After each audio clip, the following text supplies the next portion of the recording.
বিধাননগরের রাজ্য বিজেপি দপ্তরে জনতার দরবার। এবং তার পাশাপাশি যে ছবিটা দেখাবো, বিভিন্ন মহল থেকে মানুষ এসেছেন। বরুণ বিশ্বাস, আমরা জানি ঠিক 14 বছর আগে 5ই জুলাই বরুণ বিশ্বাস তিনি খুন হয়েছিলেন। তার পরিবারের সদস্যরা তারা আজকে এসেছেন এবং তাদের অভিযোগ মুখ্যমন্ত্রীর কাছে নিয়ে এসেছেন। বরুণ বিশ্বাস আগামীকাল আবার 5ই জুলাই, ঠিক কী অভিযোগ নিয়ে এসেছেন মুখ্যমন্ত্রী শুভেন্দু অধিকারী? আপনি প্রথমে যে কথাটা বলেন আগামীকাল 5ই জুলাই, আমরা সত্যি কথা বলার মতন জায়গায় নেই।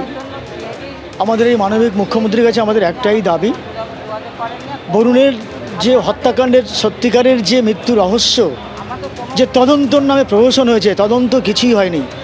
আমরা চাইছি প্রকৃত ফার্দার ইনভেস্টিগেশন হোক, ফার্দার তদন্ত হোক এবং সেই তদন্তের সাথে রিট্রায়াল, এবং যদি সম্ভব হয় যদি হাইকোর্টের কোনো রিটায়ার্ড জাজকে যেটা সিট গঠন করে দেওয়া যায় এবং সেই সিটের তত্ত্বাবধানে সত্যিকারের তদন্ত হবে।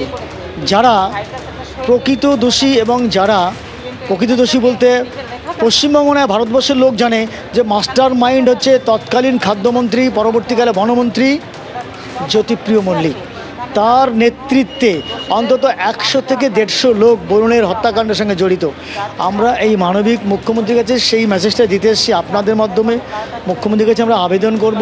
কারণ এই মুখ্যমন্ত্রী সাধারণকে কথা বলার সুযোগ দিয়েছে, ফলে সাধারণ মানুষের প্রত্যাশা অনেকটা বেড়ে গেছে। স্বাভাবিকভাবে বরুণ বিশ্বাসের পরিবারের কিন্তু তার দরবারে সেই বিষয়টাই তুলে ধরতে এসেছেন বরুণ বিশ্বাসের পরিবারের সদস্যরা।